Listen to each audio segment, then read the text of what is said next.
بسم الله. السلام عليكم ورحمة الله تعالى وبركاته. كنتمنى الفيديو ديالي يلقاكم في احسن الاحوال. اليوم ان شاء الله غادي نحضر معكم ميني بطبوط هشيش بطبيعة الحال مع جميع اسرار النجاح ديالو اللي كتخليه يجي منفوخ وفارغ من الداخل، يعني ناجح مليون بالمئة. تبعوا معايا المراحل كاملة ودابا ندوزو المقادير وطريقة التحضير.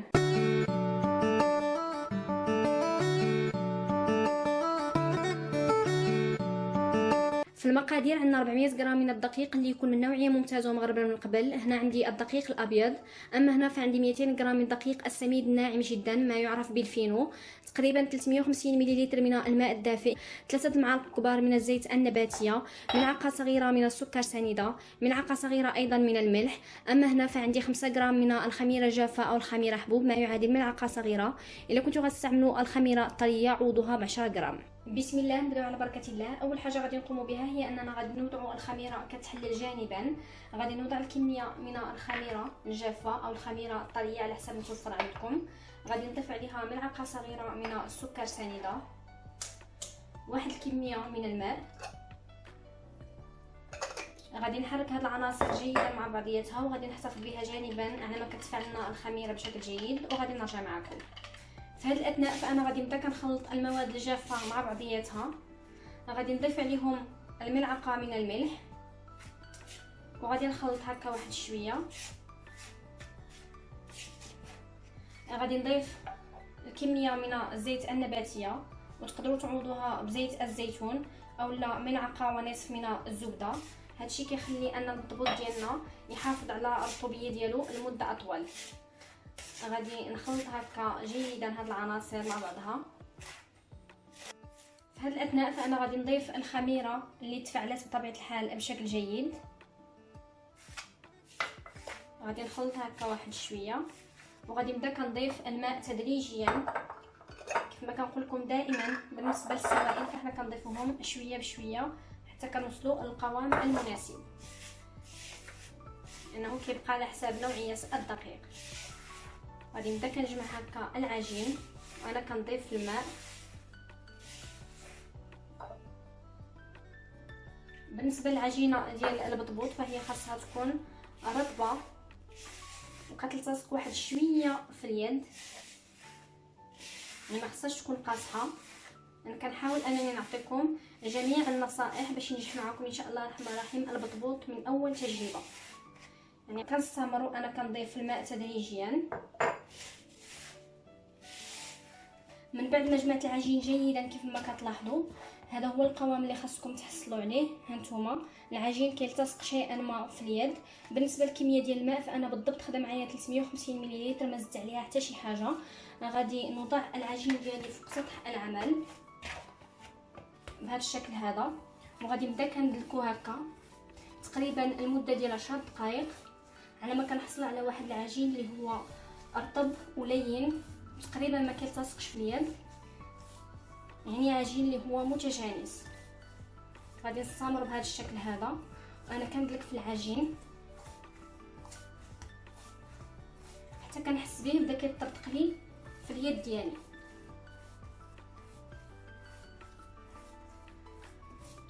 وحصلت هكا على واحد العجين اللي هو بهذا القوام هذا. هانتوما يعني مبقاش كيلتصق تقريبا في اليد.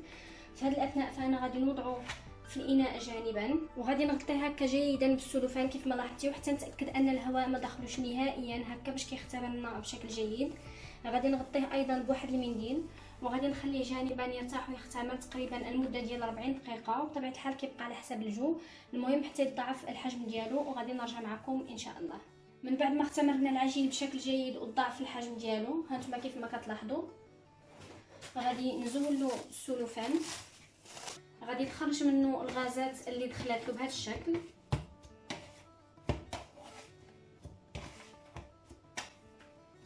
من بعد غادي نجيب القليل من الدقيق وغادي نرشو هكا فوق سطح العمل بهذا الشكل هذا.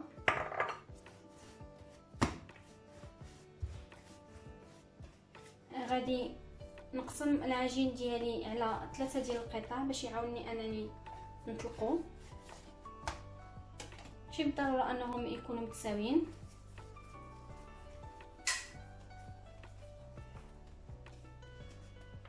غادي نوضعها هكا فوق الدقيق. نفس الشيء بالنسبه للكرات الاخرى.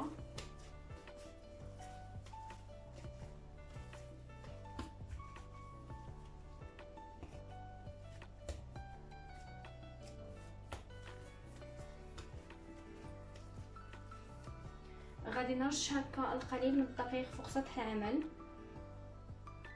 باش يعاوني انني نطلقها، وفي نفس الوقت ما يلتصقليش بسطح العمل. غادي نجيب هكا الدلاك وغادي نبدا كنطلقها بهذا الشكل.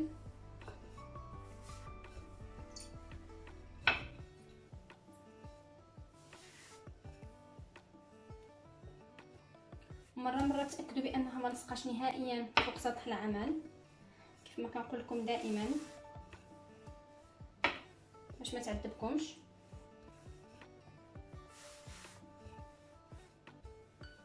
حتى كنحصل هكا على واحد السمك اللي هو بهذا القياس هذا، كترققوا العجينه ولكن ماشي اكثر من القياس، يعني تقريبا واحد 3 ملم.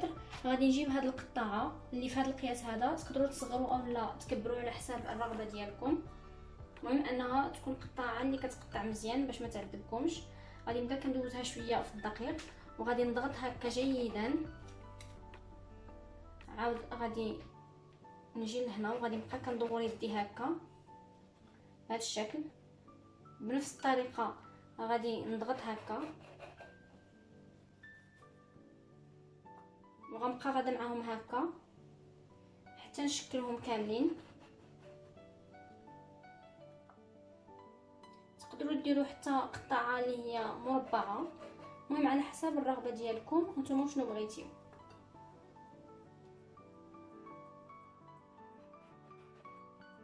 هكا بهذا الشكل هذا غادي نحيد العجينه اللي زايده،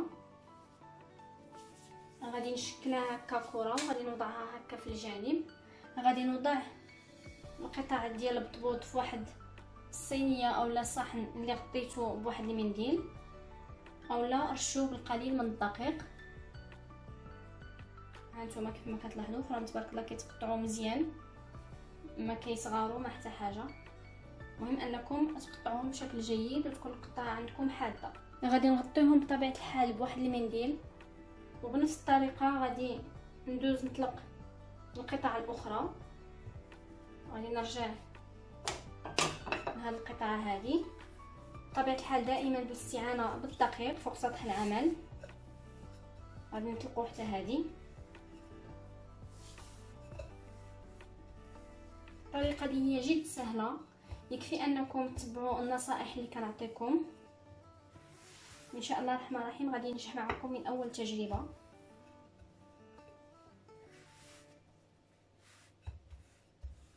هانتوما كيف ما كتلاحظوا بعد ما اطلقتها بنفس الطريقه وبنفس السمك، غادي نجيب مره اخرى القطعه وغادي نبدا هكا كنشكلهم. يعني فاش تبغيو تقطعوهم بقاو دوروا يديكم هكا باش كيتقطع لكم مزيان. بنفس الطريقه عاود هانتوما، وغنبقى غادا معاهم هكا حتى نكمل الكميه كامله اللي عندي.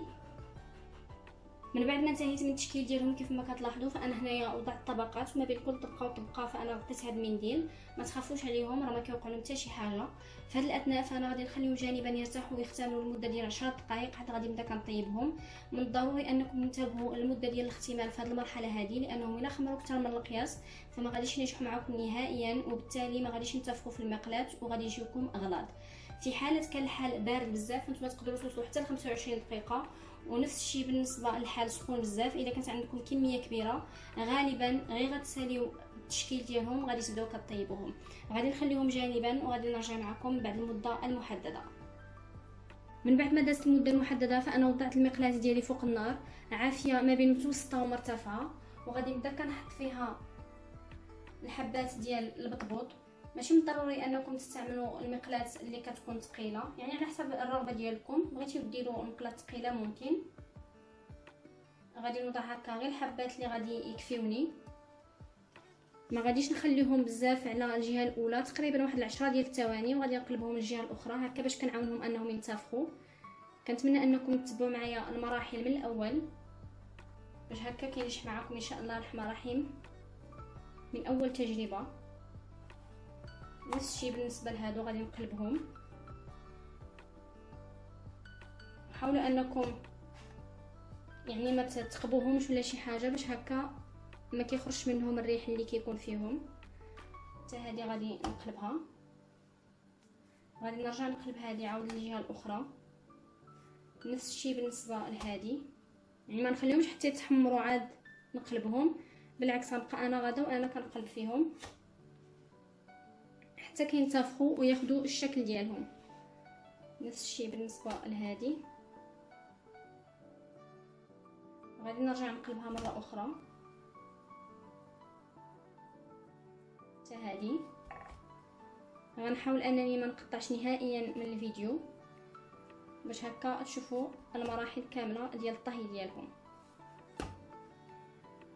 هانتوما راهم بداو كينتفخوا.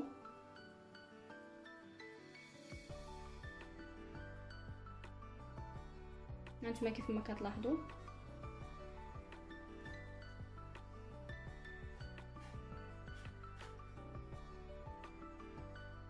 غادي نقلبها عاود الجهه الاخرى، ما نخليهاش حتى تحمر بزاف، يعني غنبقى انا غادا وانا كنقلبها.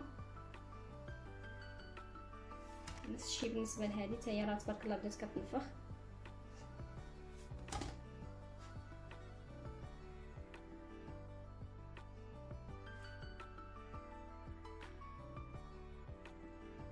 نرجع نقلب هادو.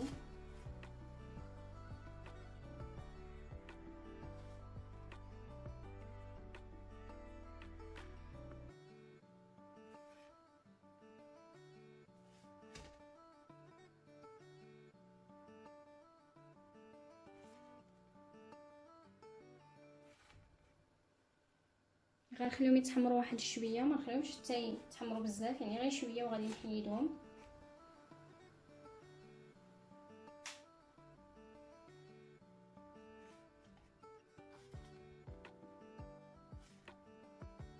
بالنسبه للعافيه فغير تشوفوا ان المقلاه ديالكم سخنات مزيان، ردوها عافيه متوسطه، ما تخليوهاش مرتفعه.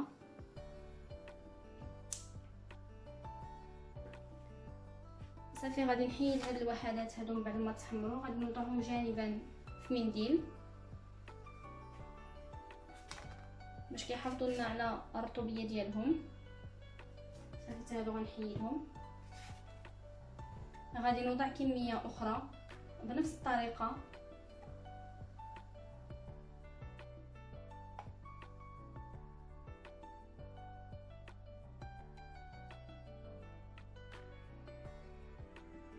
كنتمنى ان الطريقه تكون مفهومه. غادي نحاول انني نوريكم حتى في هذه المقلاه هذه، يعني غنخليهم تقريبا واحد 10 ديال الثواني وغادي نبدا كنقلبهم. من الضروري انكم تقوموا بهذه العمليه والا ما غاديش يصدقوا معكم نهائيا. هانتوما راه بدات كتنتفخ شيئا ما.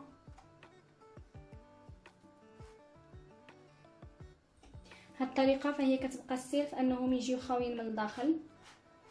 الطريقه ديال الطهي مهمه جدا، لذلك كنصحكم انكم تتبعوها مزيان.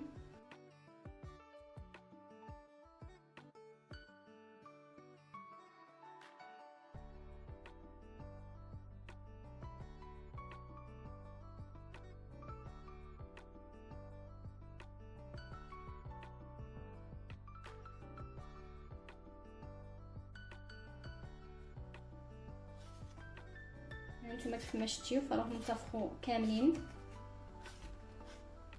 يكفي انكم تعطوهم الخاطر وتتبعوا النصائح، ان شاء الله الرحمن الرحيم النتيجه غادي ترضيكم.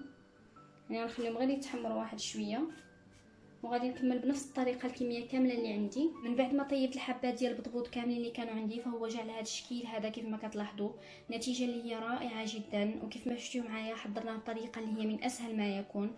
هانتوما شوفوا القوام ديالو من الداخل كيفاش داير، كيجي فارغ من الداخل، هشيش ناجح 100%. كنتمنى انكم تجربوه ان شاء الله الرحمن الرحيم بهذه الطريقه وتخليوا لي التعاليق ديالكم. وحتى بالنسبه للمبتدئات فإلا جربتوه بهذه الطريقه وبجميع النصائح اللي عطيتكم فانا متاكده انه غادي ينجح معكم ان شاء الله من اول تجربه. بالنسبه للناس اللي كيبغيو يحتفظوا بهم فالطريقه جد سهله، يكفي انكم تخليهم حتى ياخذوا الحراره ديال المطبخ توضعوهم في بواطات اللي هي محكمة الإغلاق أو في البلاستيك الغذائي الخاص بالمجمد. ما تحتاجوش أنكم تفرقوا ما بين وحدة والوحدة، راه ما كيلتصقوا حتى شي حاجة. غطيوهم مزيان واحتفظوا بهم، راهم كيصبروا حتى 6 أشهر. ان شاء الله الرحمن الرحيم. انتظروني في الفيديو القادم، غادي نشوف معكم حشوات مختلفه باش غادي نعمروهم. الا كانت هذه اول مره كتشاهدوا فيها القناه ديالي فكنتمنى انكم تشتركوا فيها وتفعلوا الجرس باش يوصلكم دائما جديد الوصفات. وبطبيعه الحال الا عجبتكم الوصفه والفيديو ما تنساوش تضغطوا زر لايك. نتلاقاو في فيديو مقبل ووصفه جديده ان شاء الله.